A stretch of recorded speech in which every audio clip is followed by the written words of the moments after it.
Hello students, today we are on with the episode 3 of the French Revolution.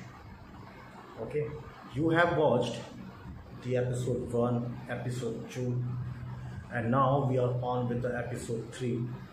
Here we will start the period after 1789. What happened?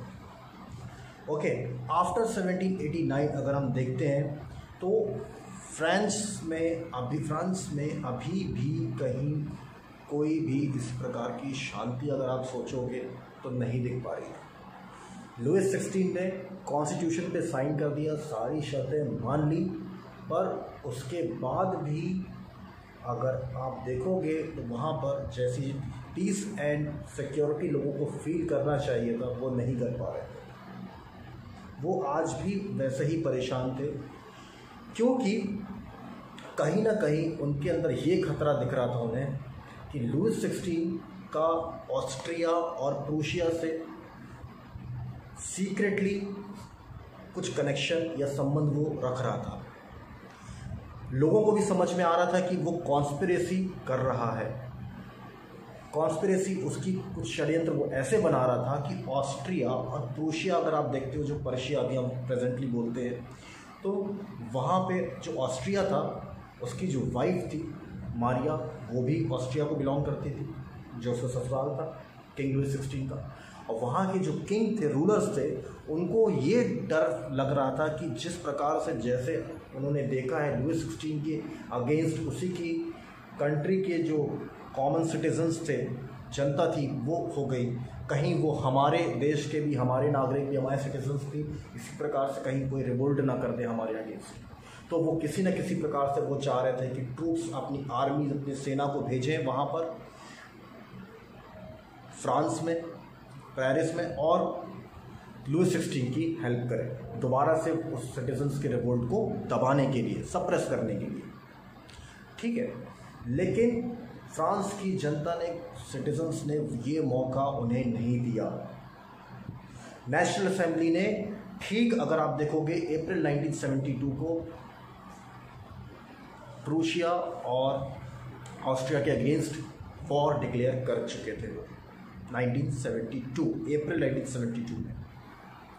Nextly हम देखते हैं कि जो जनता है उनको ये चीज़ अपने दिल में अंदर से मालूम थी कि अगर आज वो नहीं लड़े तो दोबारा हम उसी स्थिति में वापस पहुंच जाएंगे और लुइस 16 के जो एविल प्रैक्टिसेस थी, जो वो हैरेसमेंट्स थे, वो दोबारा हमको बेयर करने पड़ेंगे।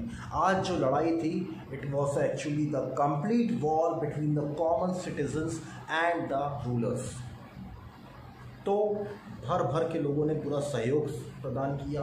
People have contributed as much as they can from resources, the human power, जो भी दे सकते थे वो उन्होंने अपने कंट्री के लिए दिए। और इसके बाद में जो सोल्जर्स थे, जब वो मार्च कर रहे थे वॉर के लिए, उनके बीच में एक सॉन्ग था जो बहुत फेमस था, गाया जाता था, सॉन्ग ऑफ मार्सिलीज बोलते थे। और ये एक्चुअली में फ्रांस का आज नेशनल एंथम बन गया था उसके बाद। ठीक है, इतना फेमस सॉन्ग था because when the troops were moving to join the Paris as a soldier, they were singing this Marseillaise song, which was composed जो हुआ था, जिसने किया था रॉचेट टी आइल ने किया था इसको कंपोज। Got it? तो ये चीज़ें जो थी, अगर आप देखोगे तो ये फेमस हुई थी वहाँ पर उस पर्टिकुलर टाइम पे। नेक्स्टली हम ये देखेंगे जो फीमेल्स थी वो घर पे रह करके अपने डोमेस्टिक वर्क को देख रही थी, और मेल्स थे फ्रंटियर्स पे वहाँ पर युद्ध कर रहे थे, कंट्री के लिए लड़ रहे थे। They were actually the revolutionaries. Okay, अब धीरे धीरे वहाँ पर ट्रेंड भी चेंज होता जा रहा था। जैसे पहले अगर आप देखोगे, previously only rich class were able to join the political clubs वहाँ पे बोला जाता था पहले जो पॉलिटिकल पार्टीज़ थी उनको कहते थे वहाँ पर उसमें फ्रेंच में क्लब, जो आज पॉलिटिकल पार्टीज़ के नेम से अपन फेमस रहते हैं। बहुत सारे धीरे धीरे करके सारे पॉलिटिकल क्लब्स अब आगे आने लगे। ठीक है, आज का ट्रेंड वहाँ पे ऐसा बन चुका था कि अब मिडिल क्लास फैमिली के लोग भी पॉलिटिकल ग्रुप्स और क्लब्स बनाने में पीछे नहीं थे, वो भी बना रहे हैं। बहुत सारे ऐसे छोटे छोटे पॉलिटिकल क्लब्स आगे आने लगे थे, मगर उनमें अगर आप देखते हो तो सबसे ज़्यादा फेमस क्लब था, उसका नाम था जैकोबिन क्लब। ठीक है, अब जैकोबिन क्लब जो था उसमें बेसिकली अगर आप देखोगे जो लोग वहाँ पे मेंबर्स जुड़े थे, बहुत ही लोअर क्लास के लोग जुड़े थे। वहाँ पे जो अपने पॉलिटिक्स में जो लोग आए थे आगे बढ़ के, वो कॉबलर्स होते थे, ठीक है, टेलर्स होते थे, ठीक है, मेसनरी वर्क करने वाले मेसन्स होते थे, ठीक है, जो शेफ्स होते थे, ठीक है, कारपेंटर्स होते थे, और लॉयर्स और छोटे जो सर्विस क्लास लोग थे वो लोग बेसिकली इस पॉलिटिकल क्लब में जुड़ चुके थे।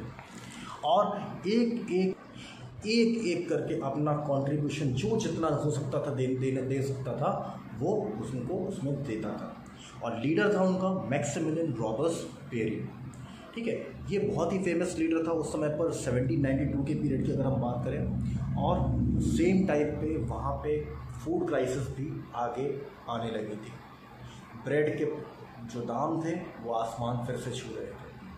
लोगों को सेम प्रॉब्लम वही फिर से फेस करनी पड़ रही थी जो उन्होंने जिस प्रॉब्लम से वो आज आगे निकल के उभर के आगे आए थे। तो condition was very pitiful over that time again it became. So then what happened, the people of France were very angry and they are highly agitated with the same condition what they were facing previously, and now they don't want to let Louis XVI go again. Finally उन्होंने क्या किया, 10th of August 1972 को they moved all the revolutionaries of Jacobin Club and National Assembly, they moved into the house of Palace of Tuileries and they attacked the palace of Louis XVI where he was hiding. जहाँ पे वो छुपा हुआ था उस पर attack करा और वहाँ के गार्ड्स को लोगों ने मार डाला और लुइस 16 को कैप्टिवेट कर लिया along with her wife। उसको वहाँ से उन्होंने कैद कर लिया निकाल के। नेक्स्टली उसके बाद में now the Louis 16 was imprisoned into jail. अब लुइस 16 को क्या हो चुकी थी, जेल। अब आपको पता है लुइस 16 तो बैठे थे जेल में, लीडरशिप अब किसके हाथ में? तो फ्रांस को अब एक ज़रूरत थी एक लीडर की। तो अब यहाँ पर आप समझ सकते हो अब मौका था नए इलेक्शन होने का। अब नया इलेक्शन होना था, यहाँ पर वोटिंग पावर्स जो पहले सबके पास थी ये चीज़ को अब चेंज कर दिया गया था, बदल दिया गया था। अब वोटिंग जो पावर्स थी किन के पास थी, whoever is above the age of 21 years and male, सिर्फ और सिर्फ मेल्स के पास में वोटिंग पावर्स थी। जो लोग 21 ईयर्स से ज़्यादा जिनकी एज है, भले ही वो किसी भी कम्युनिटी को, किसी भी कास्ट को, वेदर रिच एंड और पुअर, किसी भी स्टेटस को बिलोंग करते हैं, सबको वोटिंग राइट्स थी। यू नो वाइल फाइटिंग और during the war time which party supported the most was Jacobin club. Jacobin club ने सबसे ज़्यादा सपोर्ट किया था रिवोल्ट के समय पर। तो जीतना भी किसको था इलेक्शन, जैकोबिन क्लब को। लीडर कौन था, मैक्सिमिलियन रॉबस्पियर, तो वही प्रेसिडेंट दोबारा बनना तय था। ठीक है, वैसा ही हुआ। जैकोबिन क्लब इलेक्शन में जीती, प्रेसिडेंट बना मैक्सिमिलियन रॉबस्पियर। देन यहाँ पर अब आप देखोगे 21 of September 1792 को फ्रांस जो एक कॉन्स्टिट्यूशनल मोनार्क बन गया था, अब वो बन गया था फ्रांस रिपब्लिक। रिपब्लिक वर्ड का मीनिंग आपको पता है क्या होता है? रिपब्लिक वर्ड का मीनिंग होता है where the leader is elected by the people, है ना, स्टेट हेड, प्रेसिडेंट। ठीक है, यहाँ पर एक चीज़ और थोड़ी नई है अब उन्होंने, अब पहले नेशनल असेंबली नाम था जो हमारे जो असेंबलीज इलेक्ट हुई थी, अब जो असेंबली बनी थी इलेक्शन जीतने के बाद में, इस असेंबली का नाम रख दिया गया था कन्वेंशन असेंबली। कन्वेंशन असेंबली का मीनिंग क्या होता है?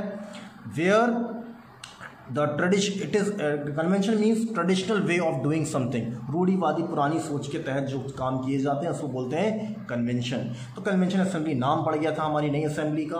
अब इसके बाद में क्या हुआ, 21 जनवरी 1793 को फाइनली जनता ने पूरी तरीके से अपनी समस्या का हल निकाल लिया था। उन्होंने बोला अब हमको बार बार ये वॉर्स और ये लीडर नहीं चाहिए जिसकी वजह से हमारी जनता को इतनी परेशानी दिक्कतों का सामना करना पड़ता है। समझ रहे होगे आप कि इन्होंने रास्ता निकाल लिया था कि अब लुई 16 को फाइनली एग्जीक्यूट कर दिया जाए। उसको फांसी पर लटका दिया गया पूरे देश की जनता के सामने। कुछ ही समय में उसकी वाइफ मारिया को भी मार दिया गया था। देन अब वहाँ पर फ्रांस रिपब्लिक बन चुका था, लीडर था मैक्सिमिलियन रॉबेस्पियरी और जो गवर्नमेंट थी जैकोबिन क्लब की थी। अब यहाँ से कुछ नए चेंजेस आने थे और एक नई शुरुआत होनी थी फ्रांस की रेवोल्यूशन ऑफ फ्रांस का, फ्रेंच रेवोल्यूशन का नया एक पेज, नया चैप्टर शुरू होना है। अब इस चैप्टर को हम पढ़ेंगे अपने नए एपिसोड में। तब तक के लिए be safe, be at home during this quarantine period, take suitable measures, है ना। अपनी जवाबदारी, अपनी जिम्मेदारी को खुद समझें, do use sanitisers and keep social distancing among your friends for a little time. Please do subscribe my channel, press the bell icon, क्योंकि मुझे बहुत सपोर्ट मिलता है आप लोग के लाइक्स और सब्सक्रिप्शन से। ओके, जो भी सब्सक्राइब करते हैं आप, उससे मुझे बहुत सपोर्ट मिल रहा है। Thank you my friends, do wait for the next video. Okay, bye.